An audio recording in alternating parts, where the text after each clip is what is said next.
All right, welcome into another episode of the Ryan and Goodman podcast. I'm Jeff Goodman. He's Bob Ryan, and the other good-looking fella down there is none other than Gary Tanguay. And Gary, pleased to have you on first of all. And how you doing? Unemployed, but you look great.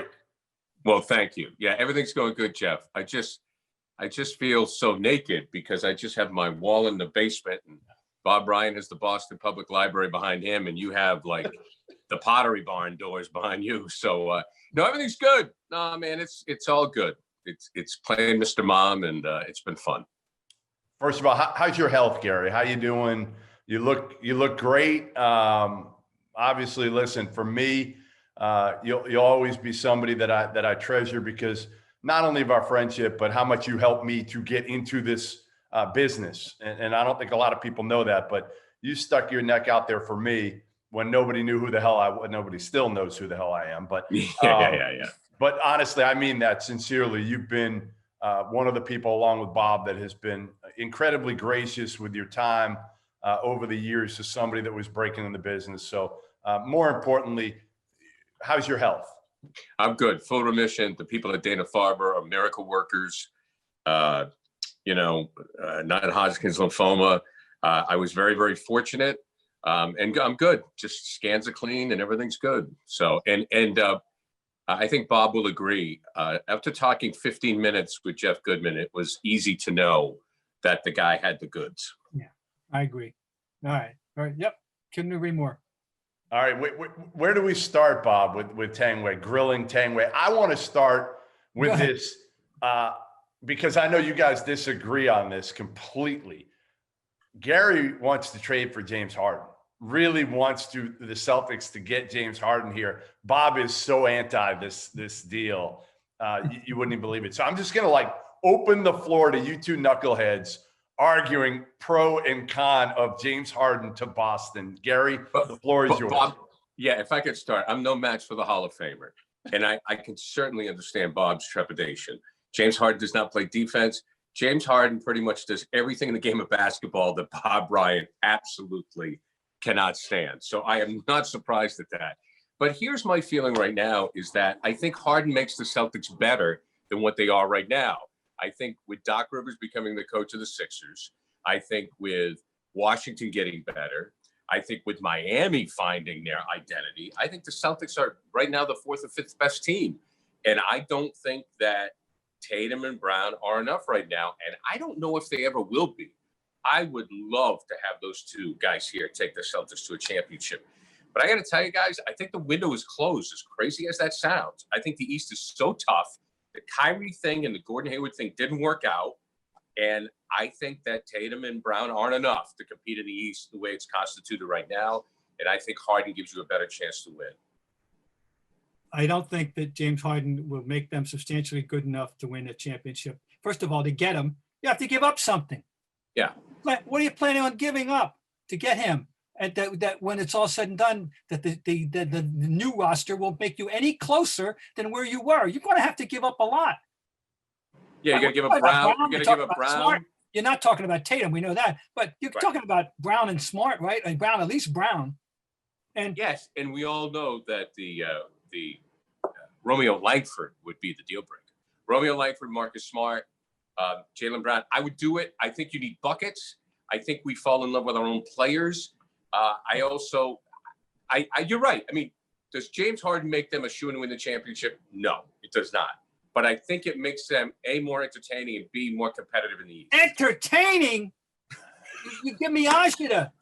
It's exactly why I don't want him ultimately. I don't want to be stuck watching dribble, step back three. Dribble, go to the basket and breathe, and somebody breathes on you and you go to the foul line all night long. And by the way, I figured something out. These assists that mysteriously appear each night, including one year when he led the league, what he's done is surreptitiously bribe every scorekeeper in America to pad the stats at the end of the night, because you say, where did those assists come from? I never saw them. And you know what? It's because you didn't. Now, where were we? Conspiracy theory. I love it. I understand both of you guys. I get it from both of your ends here. Here's what I'll say. if you could get James Harden for Jaylen Brown and not have to give up Marcus Smart, I'm in. I would do it. I'm not a believer in Jaylen Brown like most people. I think Jaylen Brown is a good fourth option offensively on a team that could go deep. I don't think he can be your number 2 guy. So James Harden and Jayson Tatum would be fun to watch. I think they would be better. I'm not sure either scenario gives them a championship. The scenario that gives them a championship is a healthy Kemba Walker and adding another piece, and you're not there. That's the only way this team has any chance of getting to the NBA Finals is if Kemba Walker is close to 100%. And now you've bolstered your bench with Jeff Teague. You've added Tristan Thompson. I like that. I still think they're one more. I'm not sure Aaron Nesmith is ready, guys. I mean, he could shoot the hell out of the ball, but let's see him do it at the NBA level before we anoint him. They still need another guy off the bench that can go get buckets, right? Teague's that ultimately if Kemba's completely healthy. Listen, I'd roll the dice. I would do it if it were Jaylen Brown and maybe something else, whether it's picks or something like that for Harden. I roll the dice and see how that worked out. Yeah, I don't think the problem is, Jeff, I don't know if you can do it without giving up Smart, but you just touched on something. I'd like to get your take and Bob's take on it. Like the Kemba Walker thing, to me, that's a huge problem. I mean, do either one of you guys think that he's got anything left? Because I'm not so sure he does. And I sit there and I love the guy. Class act, just a good dude and just the best. But like I'm sitting there, I go, does he really fit with the other two? And was he just a very good player on a bad team? And now he doesn't really fit with the Celtics, A, because I don't think there's enough basketballs to go around for the three of them. And B, is he ever going to be healthy again? I think it's a lot more B. All right, let's all kidding aside about Harden. We can seriously analyze him. I just had to get that off my chest, okay? Yeah, that's fine. I got it. We know. It all depends. You guys are, I was going to say, what about if everything that we're talking about depends on a healthy Walker, how far they can go. There's no question about that. And I don't know. The answer, do we know what we're going to get out of him? No, we do not know. I like him a little more, I think, though, it seems to me, than you do in terms of how good he really was here when he was playing well. No, I don't think there's a fit problem, because that would imply that there's an attitude problem to me with any of the others, or the Tatum or Brown. I don't think so. I think Irving was a problem for them, but I don't think Walker is. I think they embrace having Walker around in every which way. So I don't think there was a fit problem with Walker. I think it's a fitness problem. I think it's, is he healthy or not? And if he's not, then there's a limit to what they can accomplish. There's one other thing. We don't know what we're going to get. Maybe we'll get lucky with those two rooks. And don't forget Pritchard. That could have been a sneaky great pick at the bottom of that draft. It's a backup point guard. He's fine as a backup point guard. He's different than Wanamaker. But ultimately, listen, Peyton Pritchard, Aaron Nesmith, you can't count on them for much, as we saw last year for Romeo Langford, right? No, Langford, I know. But Jeff, Langford, is he healthy yet? I mean, he's a walking hospital ward. Yeah, he can't shoot anyway. We have nothing to base anything on. I mean, even in Indiana, I mean, it's amazing. When's the last time he played high school? I mean, seriously, I understand what I want to see it. That's all. Yeah. I'm anxious to see it. I want to see what he can provide. Okay, but maybe I'm a little more blindly optimistic that Nesmith's. I like Kemba. Listen, I think Kemba, Gary, when we watched Kemba the first half of last year, he was damn good. Remember, he was making threes. He had some games where he was terrific. I just don't think he was healthy.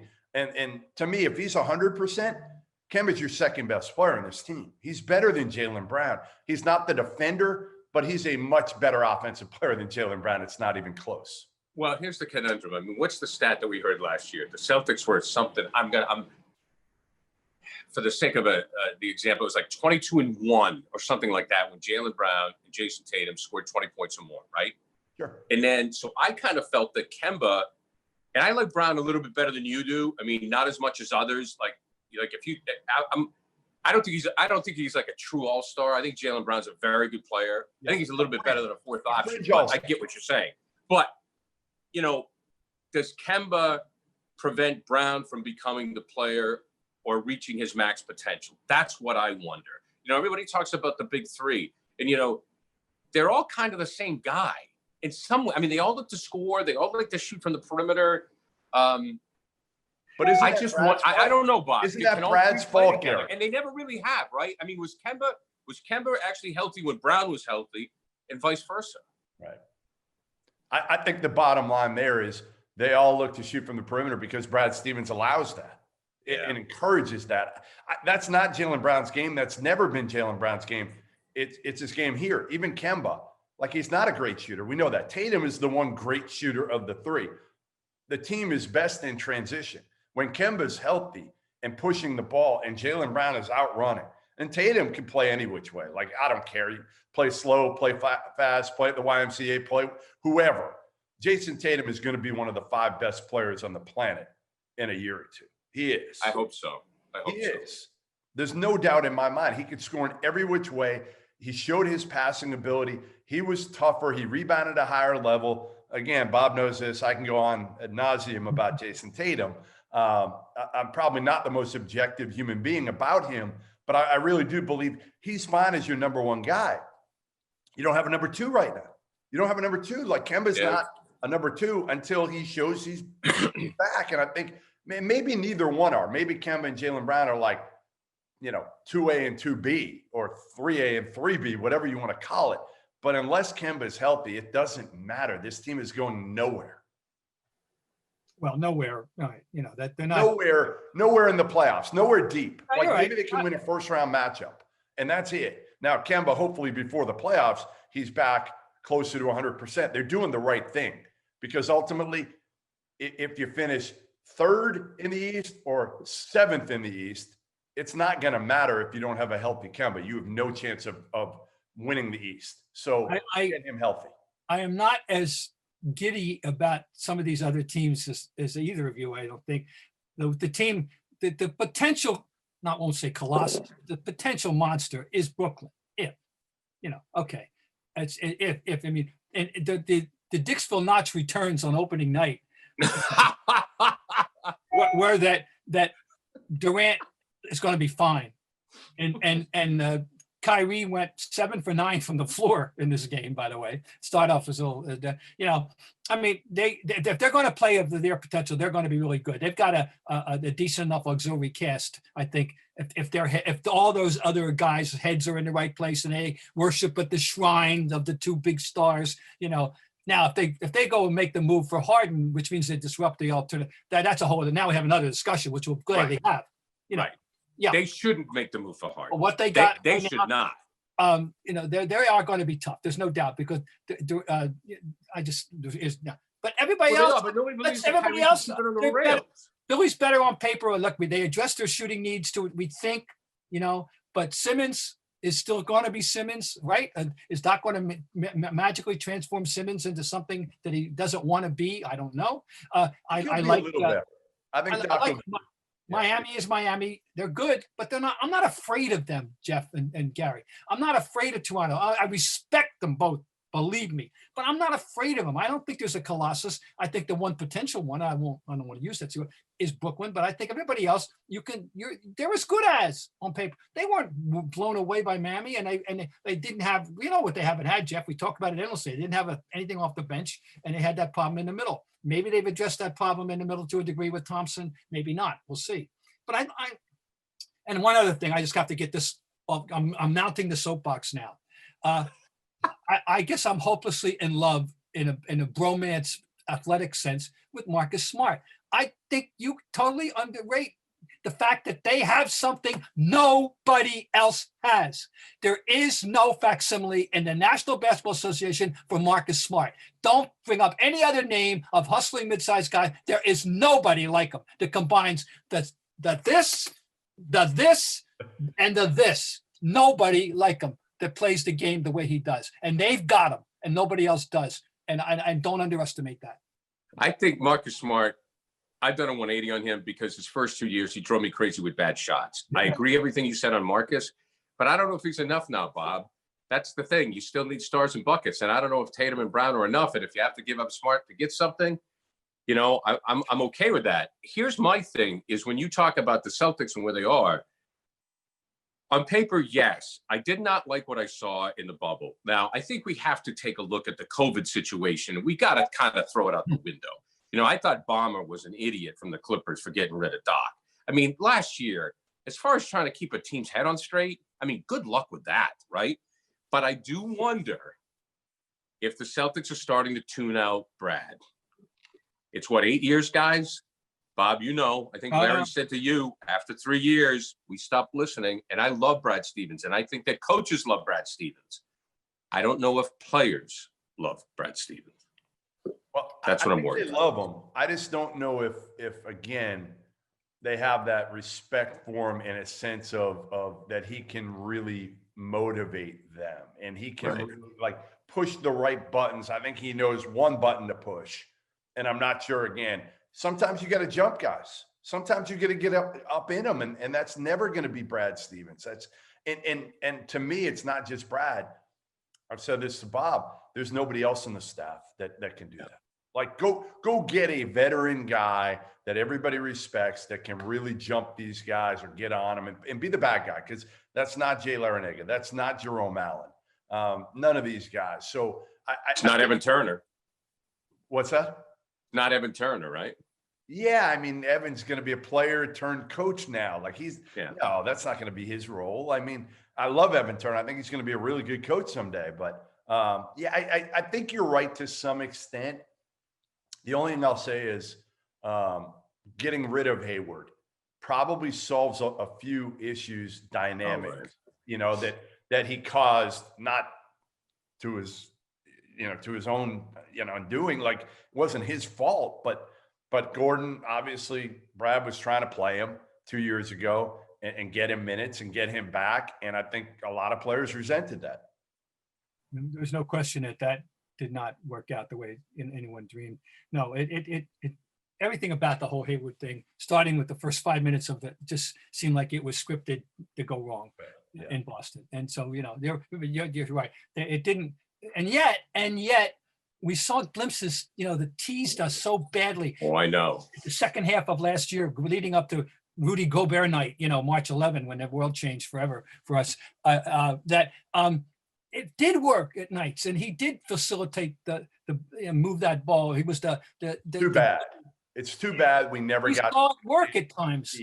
And he dropped in a 30-point game here and there, and you saw it and said, this is it. But obviously the continuity that was never there, obviously. So, I mean, imagine having all four of those guys healthy at the same time. Yeah, well, that's what we last year. Right. Imagine again, I think Brad got a lot of heat because they underachieved per what people thought they were going to do in the bubble, but they actually overachieved per what people thought they were going to do in the preseason last year. And then you just didn't have a healthy Gordon or Kemba. Like, yeah, it was hard. I mean, last season was just, to me, too tough to navigate. The one thing I do I feel Danny Ainge, and Jeff, you might be plugged in on this. I don't know if Bob has any more moles at the Garden, but I feel Danny Ainge has got a bad rap on not making a Gordon Hayward deal to the Pacers. I mean, I kept hearing all my buddies on sports radio, you know, and we know who we're talking about. I love me some Felge and Maz. They entertain the hell out of me.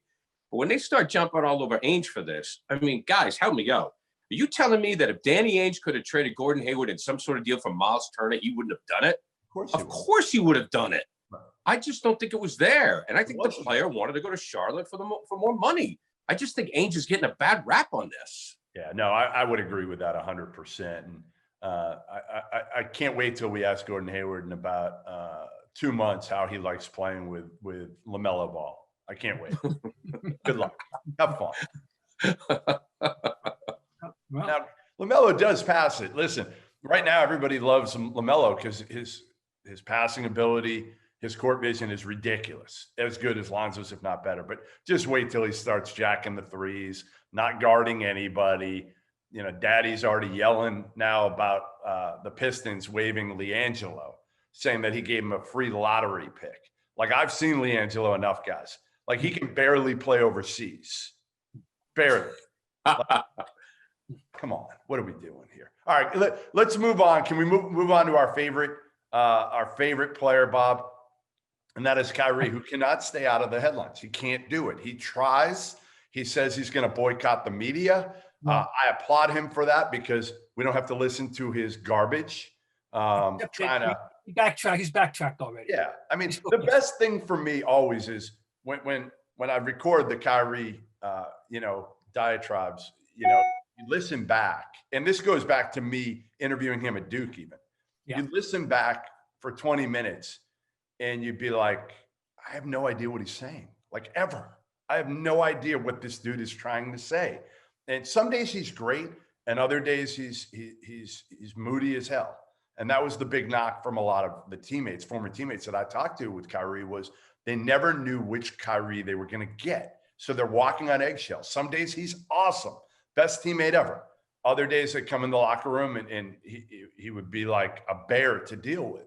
But anyway, he does this media boycott where he says last week that he's just going to, I think, talk through social media, supposedly, saying, I do not talk to pawns. Everybody thought that meant the media. Then he comes out yesterday on Monday. No, I didn't mean the media. I didn't. And I'm going to talk because I was fined $25,000. I don't want to keep losing $25,000. So yeah, I'm going to talk to the media now. That's Kyrie. Yeah, no, that's what it is. And of course he was talking about the media, and so we're not that dumb that, that we couldn't figure that one out. My repetitive 3 things about Kyrie Irving, right? One, he's not as smart as he thinks he is. Oh, no. And 2 is that he's searching, and actually I'll stick with it. He's searching for something and doesn't know what it is, because to this day he never told us specifically the world why he left Cleveland. We know what we think we know. We figured it out, and that he wanted his own show. He didn't want to be beholden to the king. But and he's got one to hold over the king. He made the biggest shot of the decade. Yeah, you did. We'll give him credit for that, and I'll never not give him credit for that. That shot won a championship, and he did it, and all right, fine.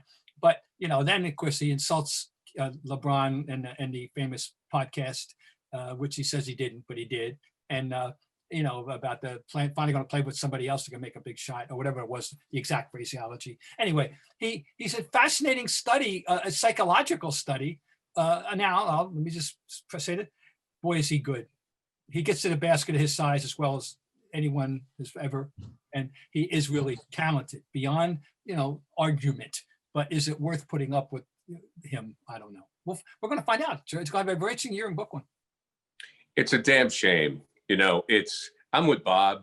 He is such a great player. I mean, he is so beautiful to watch. And I'm at the point where I don't care what he says. I don't care what he does. I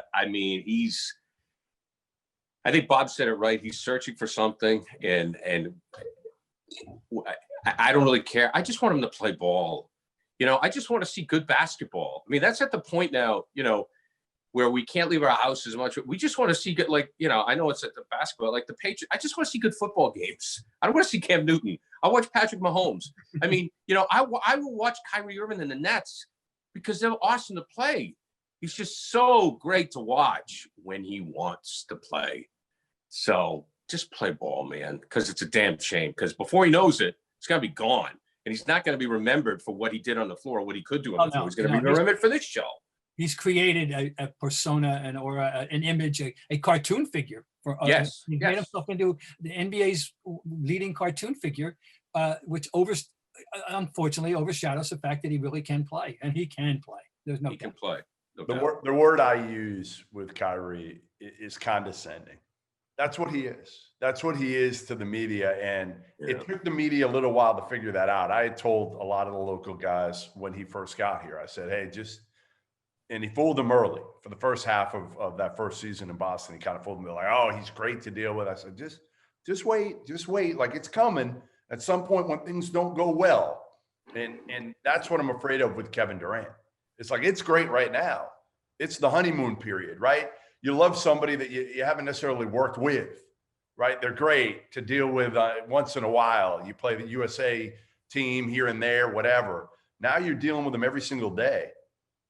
And Kyrie even backtracked. Remember, right? Didn't he say we don't even have a coach in regards to Steve Nash? Yeah, he's basically he kind of apologized for that one yesterday. He explained what he was talking about, which at the time I saw what he was talking about, and I said, you're full of what, but okay. But now that he's actually in the company of Steve Nash, and he's backing away from that one already. But that's the other thing. He just keeps talking and talking and talking, and as you as you are outlined for us in the beginning, you know, and 20 minutes later, what do we have here? You know, he doesn't. He just isn't as smart as he thinks he is, and you know. You hate to say it because again, it comes across wrong, but like just play ball. Just play ball at this point. Win at the highest level. Do what you have to do. Less is better.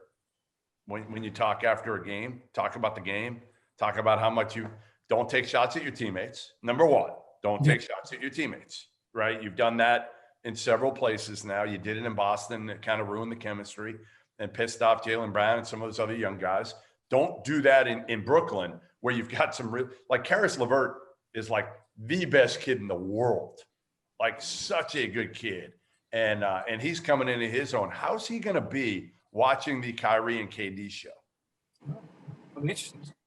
No, because he's the one, if they do make the play for Harden, he's the name that's front and center, he and Dinwiddie both. But who is more value, Karis LeVert or Jaylen Brown? I'd like to see more of LeVert. I you know, I do read the New York papers every day. I'm, you know, took me to Post and I'm aware of how good he. No, I'm not fully aware of how good he is and can be. But you know, I have to acknowledge he could be better than Brown. Better offensively. He's better offensively than Jaylen Brown. Not as good. I mean, consistency is Jaylen's thing. Yeah. Yep. Playoffs, we see spurts, but we don't see it every night. Yeah, I think the thing, if you're Houston right now, you know it's just a matter of time before you've got to deal Harden, right? So you got to get the best young player and picks that you can. And now you're locked into John Wall. I want to know where it came from, guys. Like, I remember reading a couple of weeks ago that James Harden wanted to play with John Wall. Yeah, he signed up on this. Who said that, and how did that change? Can't say. I don't know. Do not know. Somebody wrote it.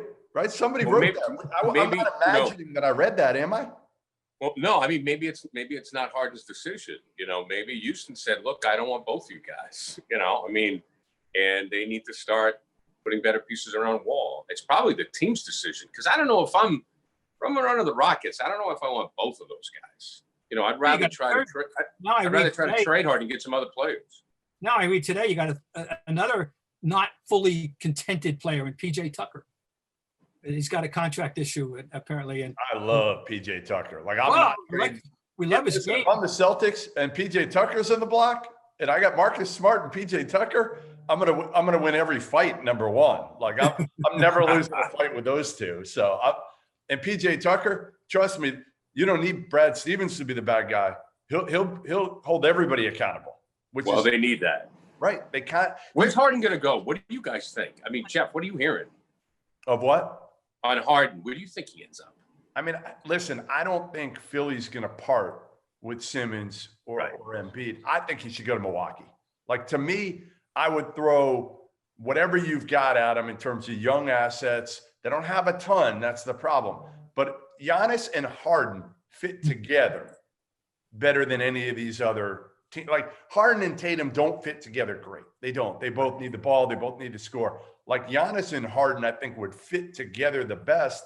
And you know what? Like, if it works, maybe that allows you to keep Giannis, or it's going to blow up in your face. One or the other, you're going to know. Like, either Giannis is going to love it or absolutely hate playing with James Harden, which wouldn't shock me because, again, I don't know how anybody can love playing with James Harden. I don't. You know how I feel.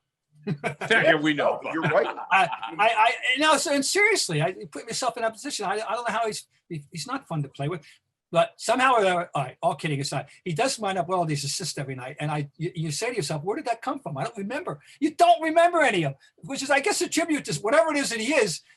There's nobody quite like him. And they double them, they triple them, and somebody's wide open and finds 9 of those or 7 of those a night. That he gives it up. The other 40, he's not giving it up.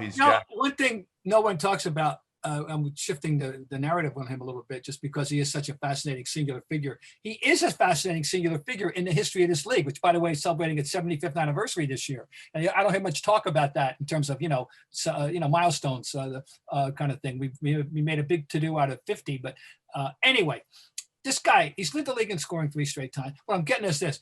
Anybody who's had the kind of career arc, he started out as a sub. He started out as an Right. expendable person. They had a choice, and they traded him and kept Serge Ibaka. Now, they did that. Now, nothing against Serge Ibaka, who's, but I mean, he's not going to the Hall of Fame. Let's be honest. So, the point is, this arc of his, how he's moved himself to where he is from where he started out in this league. I think, though, he was a fifth pick in the draft. Is that right, Jeff? Something like that. Yeah. But still, he was a sub on a good team, granted. But what he's done, it may be a unique arc. I don't know how many other players have wound up being anything remotely approaching a 3-time scoring champion and having the reputation that he does, that started out the way he started out, that didn't come in, right off the top as a star. So, I mean, it's an amazing thing what he's done. Hey, before we let you go, Gary, is this the end of the Patriots? Are we going to see more of this, like the 8-8, 7-9? Oh yeah. I think it. I mean, look, Bill Belichick, and this actually, Bob could chime in on this because I've been thinking. I've had some time to think, fellas. Bill Belichick as a coach, you have to say he's the greatest coach in all of sports. You sit there, you think of Auerbach, though it pains me. You say Phil Jackson. I mean, I don't know. You go Casey Stengel, Scotty Bowman, but Belichick is that guy, right? I mean, what he's done as a coach is amazing. But what people forget is when he got here in 2000, he had a foundation that was already laid of McGinnis and Brewski, and Tylaw and Loy Malloy, and that got him going. When they won in 01, they were able to build on that. And then he was able to get veterans to come here and less money to win. And then of course he got lucky with Brady. I mean, everybody knows it. The GM got lucky with Brady. Bill, the GM, was lucky with Tom. Bill, the coach, was smart. Everybody knows that. I'm not the first one to say it. I don't think Belichick has it to rebuild this organization. And I don't think, plus I don't think he's going to coach till he's like 73, 74. So I think the Crafts have to figure out, who's next. Bill's awesome. He's great. But Robert and Jonathan have to be, who on that piece of paper. Is it John Robinson from Tennessee? Are we going to bring in Vrabel? I don't think Josh is the guy, but they have to think about who's going to be the next guy, I think. And I'm not being a jerk. I just think that's life. No, you're right. Listen, that's been Belichick's MO over the years, right? Like to make him ahead of time, to not be in this situation. He's been able to do that through all these years. It's the same thing if you're Kraft. Like you don't want to be sitting there at the altar, like with nobody. You better have somebody, a plan. I think Vrabel's the guy for me, but I don't. Well, I do too. I love him, but I think he needs. I think you got to bring in the front office too. I think you need a pretty good team of front office guys. I don't think you can do the almighty, just one dude runs everything now. I think that's tough to do. I have one quick question though from my movie friend, Bob Ryan. Bob, have you watched Queen's Gambit on Netflix? I have not. I'm sorry. Okay. My wife has. She loves it. Your assignment, Mr. Ryan. Mm-hmm. Okay. Sit down with your lovely wife and binge it. Get your favorite beverage. It is awesome. Okay. All right. No, there's so much out there. My God. Gary's seen it all by now. Are you kidding? He said no. no. Oh my God, are you kidding? Sure. I know everybody's name at the supermarket. I know everybody's name at the bank. I've seen everything on Netflix and HBO. Yeah. We watched Mank last night. What'd you watch? Mank. Oh, how's that? It's fascinating. The writing is superb. And of course, it's about a writer who, Herman Mankiewicz. Gary Oldman, yeah. At the point, Gary Oldman, if that's not a nomination, then, that's a nomination right there to me, what he did. But the writing is fantastic. The script writing, the one-liners that he has delivered, that he is given to deliver, and he delivers them. Let me tell you, he's totally worth the price of admission, all by himself in this movie. I just read the accompanying story in the New York Times today, picking apart the actual historical accuracy of because you're led to believe this is a documentary kind of film. It's a classic mixture of fact and fiction about the writing, the writing credits of Citizen Kane. And that's been a subject of dispute since 1941 when the movie came out, as to who gets the credit, Orson Welles or Mankiewicz, and to what degree. This is the whole story. But wow, is Oldham fantastic. I highly recommend it. Anybody who loves language and loves wonderful acting, then Gary Oldman, he's fantastic. Well, I'm watching it today. That's my next one You because guys- I read that too. I got to see that. Listen, thanks for joining us, Gary. Glad you're well. Good luck in your future endeavors. Get a job soon, but not too soon. Not too soon. I love both you guys. Bob, you're awesome. And Jeff, you're the best. Thank you. Likewise. Take care, and we'll talk soon.